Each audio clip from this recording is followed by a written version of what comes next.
Chers internautes, nous vous saluons dans le nom de notre Seigneur Jésus-Christ et nous sommes ravis de vous savoir en pleine forme parce que nous sommes aussi en pleine forme par la grâce de Dieu. Nous sommes là réunis pour échanger autour d'un thème principal ce soir que vous allez découvrir bientôt. Et nous sommes là dans le cadre de notre étude biblique comme nous avons d'habitude de le faire chaque semaine pour partager avec vous des pensées du Seigneur. Nous venons de l'église baptiste Le Rocher et ce soir nous avons des membres venant de chaque département au milieu de nous et nous allons surtout échanger autour du thème de l'année. Vous savez bien comme moi que chaque année, souvent les églises ont l'habitude de choisir un thème pour l'année, un thème qui va leur servir de guide. Alors, le thème de l'église baptiste Le Rocher pour cette année dit « Année de célébration et de témoignage ». Et ce thème a été tiré du psaume 105, le verset 1, que je vais vous lire tout à l'heure. Psaume 105, verset 1 dit « Louez l'Éternel, invoquez son nom, faites connaître parmi les peuples ses hauts faits. » Amen. Amen. Alors, je le disais tout à l'heure, nous avons sur le plateau certaines personnes avec nous et que je vais vous présenter tout à l'heure. J'ai à mon extrême gauche le frère Komi Bogo, qui est l'un des membres qui nous vient du département des hommes. Frère Komi, bonsoir. Bonsoir, sœur Odette. Bonsoir, chers auditeurs et bonsoir, chers internautes aussi. Alors, comment vous allez? Ça va bien. Vous avez bien débuté l'année, j'espère. Oui, bien sûr. Ok, j'ai aussi ici à côté de moi Madame So Nana, qui nous vient du département des enfants et des femmes de l'église baptiste Le Rocher. Madame So, bonsoir. Bonsoir à toi, sœur Odette. Comment vous allez? Bien, par la grâce de Dieu. Et vous? Ça va très bien. D'accord. J'ai enfin à mon extrême droite le pasteur Maoli Gadjo, qui est le pasteur assistant de l'église baptiste Le Rocher ici. Pasteur, bonsoir. Bonsoir, sœur Odette. Bonsoir, chers auditeurs, chères auditrices. Bonsoir aussi aux internautes. Nous avons le plaisir de vous avoir ce soir ici avec nous parce que nous savons que le thème dont nous allons débattre aujourd'hui, vous le maîtrisez beaucoup plus que nous et vous allez mieux nous expliquer les choses par la grâce de Dieu, n'est-ce pas? Effectivement, nous allons essayer et ensemble, nous allons décortiquer le thème et puis nous tous, nous serons instruits. Voilà. Amen, amen. Par la grâce de Dieu. Alors, je m'en vais très rapidement vous poser la première question. Pourquoi un thème pour une année, pour une église? L'objectif, c'est quoi? Le thème, comme vous venez de le dire, pour l'église baptiste Le Rocher, cette année, c'est année de célébration et de témoignage. Alors, pourquoi un thème pour une église, pour une année? Le thème oriente le fonctionnement de l'église. Le thème permet à ce que l'église ne navigue pas à vue. Et que l'église a un thème et toutes les activités qui vont être faites pendant cette année-là vont être en rapport avec le thème et cela permettra que l'église au soir de l'année, c'est-à-dire qu'à la fin de l'année, l'église va voir si le thème donné avec les objectifs qui y ont été atteints ou pas. Donc, il est important pour chaque église, pour chaque année, d'avoir un thème. Le thème oriente le fonctionnement de l'église. Voilà ma réponse.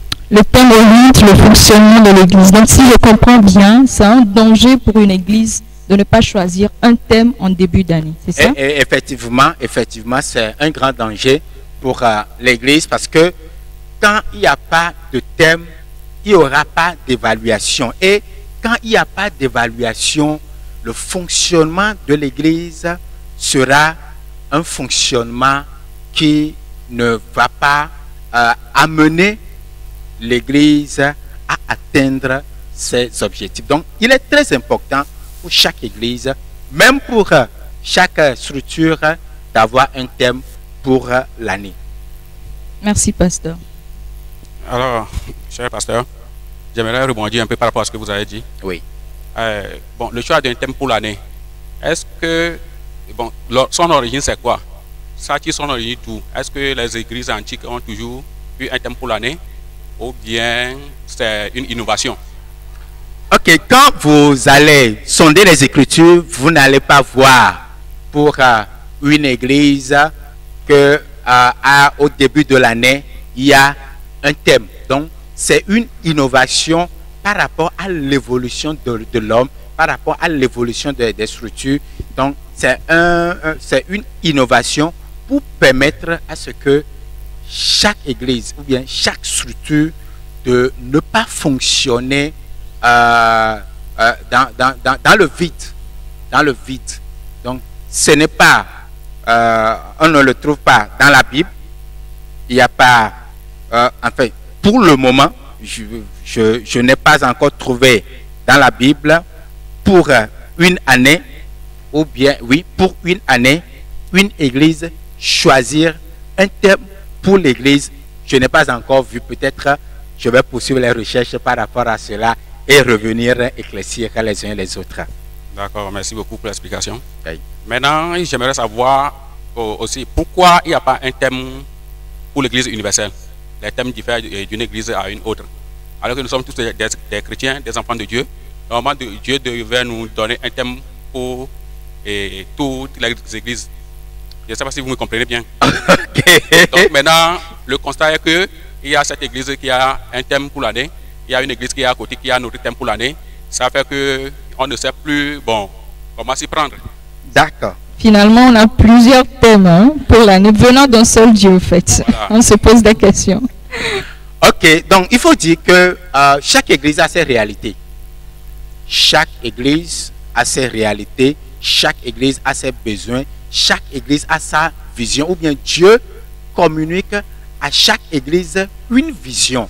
Et la vision que Dieu a communiquée à l'église baptiste Le Rocher, ce n'est pas la même vision que Dieu a communiquée à une église peut-être qui est à Dakpame ou bien qui est à Kara. Donc, chaque église a sa vision venant de Dieu. Et le thème, nous allons le revenir, le thème qui vient pour chaque église, c'est un thème qui vient de Dieu pour chaque église. Donc, dire tout simplement que, ou bien, l'église universelle n'a pas de thème. Et si vous voulez que l'église universelle ait un thème, c'est le salut de l'humanité. Si nous voulons que l'église travaille, l'église universelle travaille par rapport à un thème, c'est le salut de l'humanité. Donc, chaque église ayant ses réalités fonctionne par rapport à un thème qui lui est spécifique, ou bien chaque église ayant des visions venant de Dieu pour lui, il doit fonctionner par rapport à sa vision. Donc, le thème doit être unique pour chaque église. Okay, vous allez m'excuser, j'ai un peu monopolisé la parole. J'aimerais répondre et poser une troisième question. Oui. Et dans quelles circonstances reçoit-on le thème de l'année et qui est habilité à recevoir ce thème? Alors, dans quelles circonstances reçoit-on un thème? Qui a l'habileté à recevoir le thème? L'habileté, la personne indiquée pour chaque église, c'est le pasteur. La personne indiquée pour recevoir un thème, une vision pour l'église, c'est le pasteur. Alors, dans quelles circonstances? C'est une question qui relève ou bien qui vient de la prière. Vous ne pouvez pas avoir un thème, une vision pour l'église sans la prière. Donc, avant même la fin de l'année, déjà, quand vous êtes dans mi-juin, juillet, le pasteur censé commence déjà par réfléchir, commence déjà par prier par rapport au thème de l'année qui va arriver. Donc, lui seul ou bien il est accompagné d'une équipe? a priori, c'est lui. priori, c'est le pasteur qui reçoit la vision. Alors, il vient partager la vision avec l'équipe. Quand l'équipe est associée pour la réception de la vision, ça amène du désordre, ça amène de l'incompréhension, puisque c'est au pasteur que Dieu a donné la charge de diriger l'église. Donc c'est au pasteur. Et le pasteur vient partager le thème ou bien la vision qu'il a reçue de Dieu avec les collègues. Ça, c'est ce qui se fait de façon normale. Maintenant, quand il y a une équipe qui travaille avec le pasteur, Dieu passe aussi par l'équipe pour accorder ou bien pour apporter une vision à l'église. Mais l'équipe doit soumettre cela, le thème, la vision, au pasteur. Et c'est au pasteur que revient le dernier mot par rapport au thème, par rapport à la vision. Ce n'est pas à l'équipe. Quelle que soit l'équipe, quel que soit le niveau spirituel de l'équipe, l'équipe n'a pas le droit de donner, de proposer un thème au pasteur. Ou bien, s'il a des propositions, c'est au pasteur, cela revient au pasteur de valider. Mais ils peuvent l'assister dans la prière. Ça, ce n'est pas, ils peuvent. C'est une obligation pour l'équipe de prier avec le pasteur. Alors, je m'en vais donner l'exemple là. Il y a des églises, vers la fin de l'année ou bien à un moment donné, l'église avec le pasteur avec l'équipe qui le dirige, ils vont à une retraite. Et à ce moment de retraite spirituelle, Dieu parle.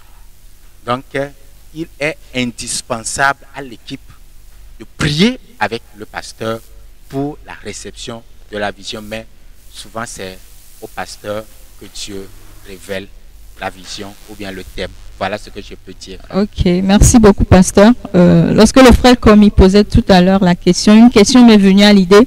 Est-ce qu'il vous est déjà arrivé d'être devant une situation où il y a quelqu'un dans l'équipe qui reçoit un autre thème, qui ne va pas dans le même sens que le thème qui a été reçu par le pasteur principal? Et comme vous avez dit tout à l'heure, il faut que l'équipe se soumette. Voilà. Maintenant, dans les cas comme ça, où quelqu'un reçoit quelque chose de contraire, comment est-ce que vous arrivez à gérer la situation? Comment est-ce qu'on arrive à gérer cette situation? C'est la prière. Et puis, il y a des cas de concertation, de discussion. Vous discutez par rapport au thème. Alors, quand il y a un membre de l'équipe reçoit, il partage avec le principal. Le principal a cette lourde responsabilité de porter le partage de l'équipe devant la face du Seigneur. Et c'est au pasteur que Dieu valide, ou bien donne, comment l'appelle-t-on, la réponse définitive.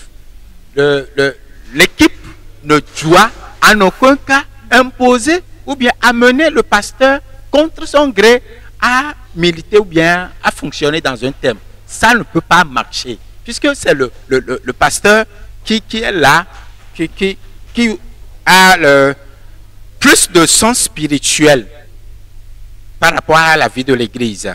Tous ceux qui travaillent avec le pasteur, effectivement, apportent, contribuent, mais c'est au pasteur principal, même s'il y a des assistants comme moi, oui, je profite pour dire à tous les pasteurs qui sont des assistants que la vision, le thème revient tout simplement au pasteur. Quand le pasteur assistant a une vision, il reçoit quelque chose de Dieu, il partage avec le principal. Et c'est au principal de donner OK. Quand le principal ne donne pas OK, cher assistant, tais-toi. Continue pas à prier. Dieu sait faire ces choses. Donc, il ne faut pas se soulever, se rebeller contre le principal. Il ne faut même pas chercher à partir dans ces circonstances. Parce qu'il y a des gens, à cause de cela, ils quittent pour dire que bon, le pasteur peut-être, le principal peut-être n'est pas spirituel, ou bien il ne comprend pas, ou bien Dieu parle et pas moi, mais il ne veut pas accepter. Donc pour cela, je vais partir pour avoir mon propre ministère. Non, s'il vous plaît, ne quittez pas dans ces conditions. Merci, pasteur. Nous continuons toujours dans ce thème qui a été choisi par l'Église baptiste Le Rocher. Le thème de cette année, je le disais tout à l'heure, c'est année de célébration et de témoignage tiré de Psaume 105, verset 1. Madame Somme est avec nous, elle a quelque chose pour nous. Oui. Je remercie le pasteur énormément pour ses amples explications par rapport au thème. Ce que moi je voulais revenir surtout au verset. J'aimerais comprendre. Pouvez-vous nous expliquer, c'est dans quelles circonstances ce verset a été écrit dans la Bible? C'est dans quelles circonstances ça a amené à ce que le psalmiste puisse écrire ça à ce niveau? Ok, merci madame. Par rapport au contexte de Psaume 105, le verset 1, en fait, je nous invite à aller lire 1 Chronique chapitre 15. C'est bon de lire à partir du chapitre 15, mais avec le verset chapitre 16, le Psaume 105 se retrouve là-bas. Donc, disons que, quelle était la circonstance? L'histoire commence plutôt, bon, comme je l'ai par rapport à l'arche de l'alliance qui symbolisait la présence de Dieu, l'arche de l'alliance qui symbolisait la présence de Dieu au sein du peuple d'Israël qui était resté pendant 20 ans en dehors du peuple, en dehors du territoire d'Israël. Donc, quand vous allez lire le texte, vous allez comprendre que au temps du roi Saül, il y a eu une guerre entre Israël et les Philistins. Les Philistins ont vaincu Israël, donc ça a mené à transporter l'arche. Mais l'arche transportée au niveau sur le territoire des Philistins, ça n'a pas été facile pour le peuple philistin à cause de la présence de l'arche, puisque c'est le Dieu qui était là. Donc, les Philistins ont demandé à rapatrier l'arche de l'Alliance. Ils ont demandé à rapatrier l'arche de l'Alliance sur le territoire d'Israël parce que Dieu même se défendait. Maintenant, l'arche en venant est venue rester chez Obed, chez, comment l'appelle-t-on? Un homme de la tribu de Gad. Donc, l'arche de l'Alliance était resté là-bas. Maintenant, David voudrait que l'arche de l'Alliance qui représentait la présence de Dieu puisse venir rester en Israël. Et c'est dans cette envie-là de ramener l'arche d'Israël, l'arche de l'Alliance en Israël, que David a convoqué. Il a convoqué une assemblée générale où les Israélites étaient présents et il a soumis le dossier. Donc, après réflexion, ils ont décidé de pouvoir ramener l'arche. Et c'est dans le processus de ramener l'arche que David va recommander aux Lévites qui étaient des sacrificateurs, ok, pendant le processus de retour de l'arche de l'Alliance, voici ce que vous allez faire. Pendant que l'arche serait en Israël, voici ce que vous allez faire. Donc, le psaume 105, a priori, le psaume 105, verset 1, a priori, était une recommandation de David pour les Lévites. Il leur dit, louez l'Éternel, invoquez son nom, faites connaître parmi les peuples ses faits. Donc, c'est dans cette circonstance-là que le psaume 105, que nous pouvons retrouver dans 1 Chronique chapitre 16 à partir du verset 8, que, comment l'appelle-t-on, le texte a été cité. Donc, c'est juste ramener l'arche de l'Alliance en Israël. Et pendant que l'arche serait en train d'arriver, voici ce que vous devez faire. Voilà ma réponse. Alors, si je comprends votre explication, je vois que le psaume 105, verset 1 est une recommandation du roi David pour le peuple d'Israël. Oui, principalement les Lévites d'abord. Maintenant, ça s'étend à tout le peuple d'Israël, puisque ce n'est pas seulement aux Lévites de célébrer l'Éternel. Donc, c'est à tout le peuple d'Israël de célébrer, mais Parce que les Lévites ont cette tâche, cette responsabilité. C'est comme si c'est... En fait, ce n'est pas comme... C'est leur travail. Voilà. Alors, donc, comme c'est le verset qui est le thème de notre année, Oui. ça dit le psaume 105, c'est le thème de l'année de l'église baptiste du Rocher. Oui. Donc, ça veut dire que vous avez extrapolé cette recommandation du roi David vers nous aujourd'hui. Oui, oui, oui. Donc, j'aimerais savoir, est-ce que c'est dans toutes les conditions que la célébration et la louange de l'Éternel apporte, devance l'accomplissement de ce que l'on attend? C'est-à-dire que, est-ce que dans certaines conditions, il ne faut pas anticiper et commencer par la prière, il ne faut pas commencer par le jeûne, ou bien chaque temps, il faut commencer par la louange, il faut commencer par la célébration?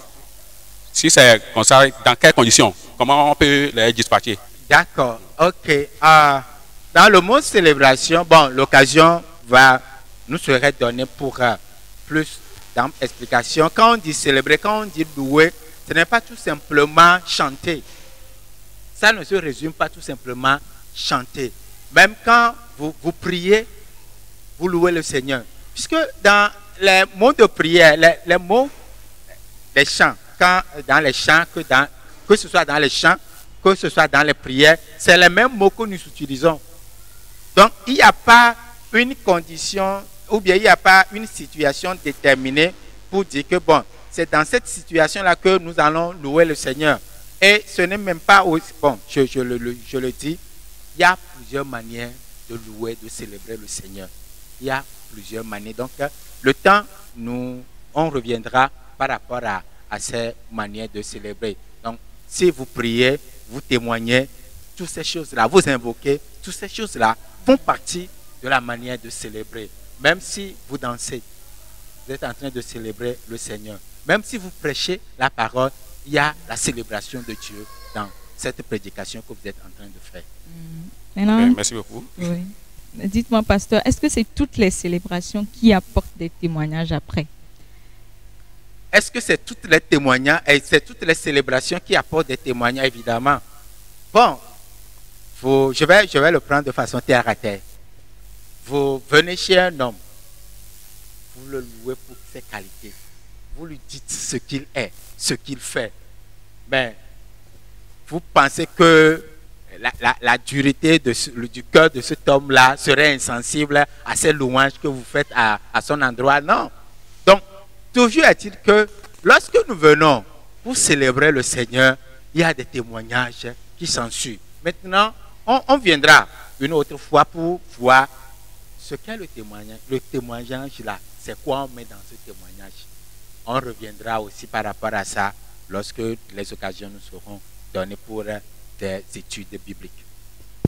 Alors, je ne sais pas si nous avons toujours le temps. Hein. J'ai encore une question à poser. Oui. Donc maintenant, quelle est la portée de ce verset dans la vie du peuple d'Israël à l'époque?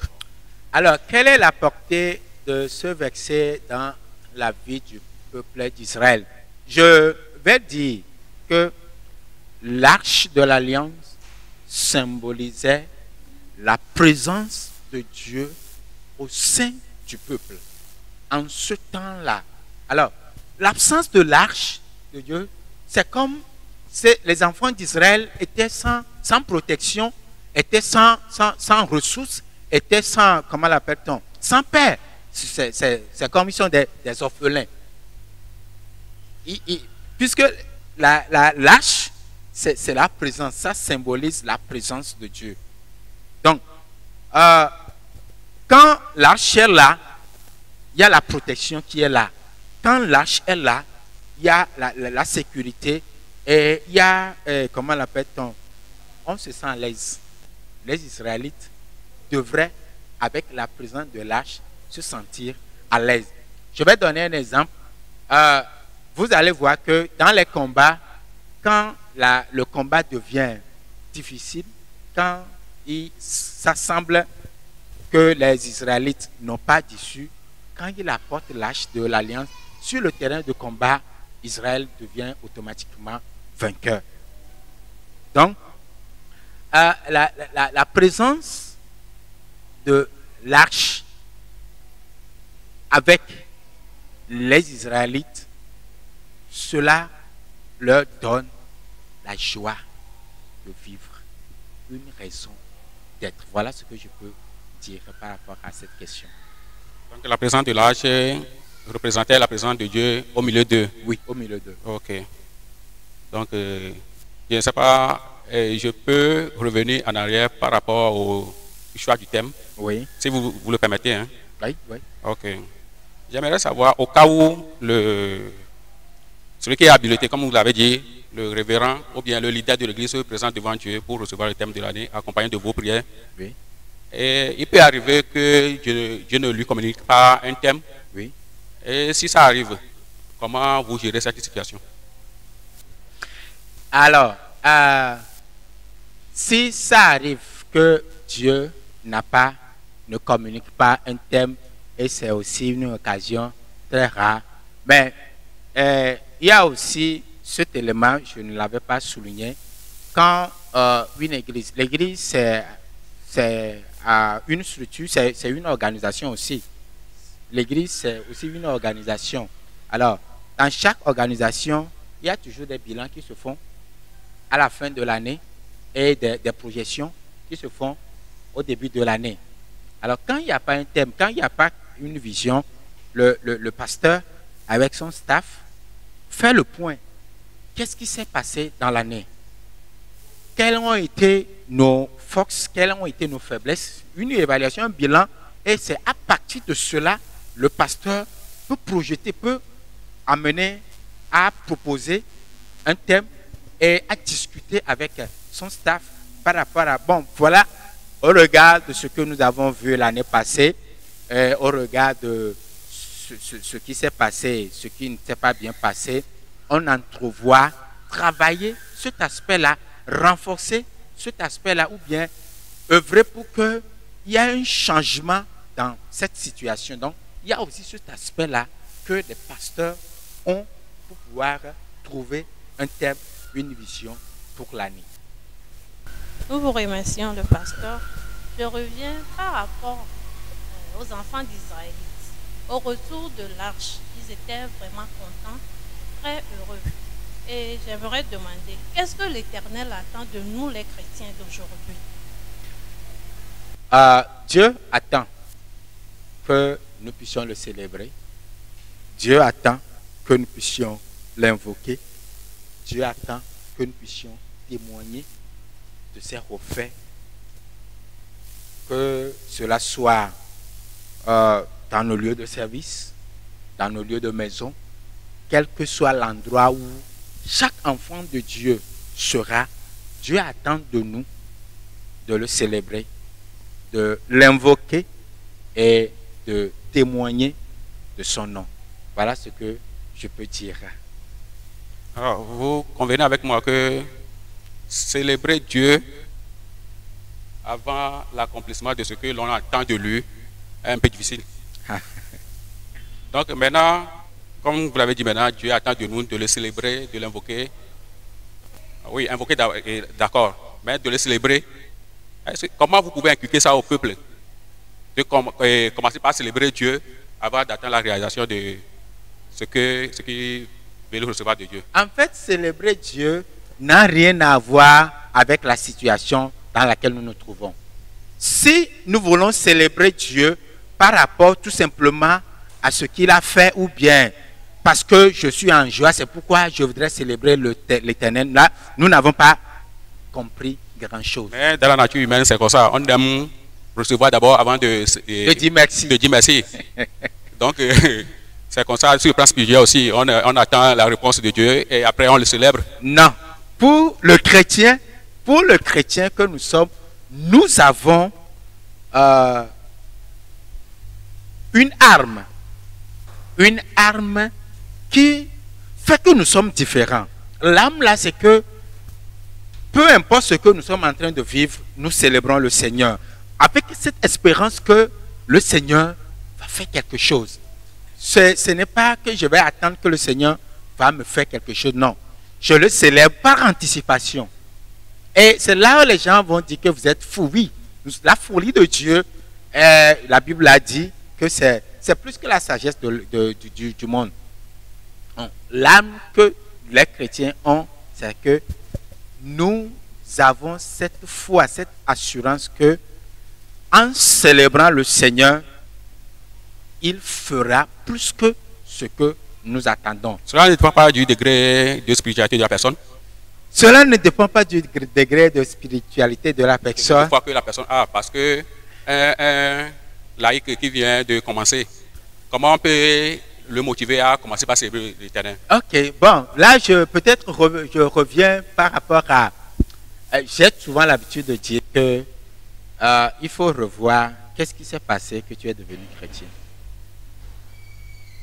Ce qui s'est passé avant que tu ne deviennes chrétien là, c'est en fait la chose là qui va te maintenir, qui va t'aider à maintenir le cap que quel que soit ce qui se passe là, moi je vais célébrer le Seigneur. Puisque ce que Dieu a fait pour moi est plus grand que tout ce que je peux espérer. Le salut. Quelqu'un qui a le salut, il a tout. Maintenant, si Dieu peut me donner le salut, c'est que il peut me donner aussi l'emploi, il peut me donner aussi l'enfant. Même s'il ne me le donne pas, ce n'est pas grave. Je sais une chose, j'ai quelque chose qui me rassure, qui me rend tranquille, qui fait que je puisse aller tout simplement de l'avant. Ben, je comprends, on va travailler par rapport à ça pour que chaque enfant de Dieu puisse arriver à ce stade-là, qu'il soit néophyte, qu'il doit comprendre que la célébration de l'Éternel n'a rien à voir par rapport à sa situation. Nous disons merci au frère commis, à Madame So, au pasteur Maoli, et d'avoir été des nôtres ce soir.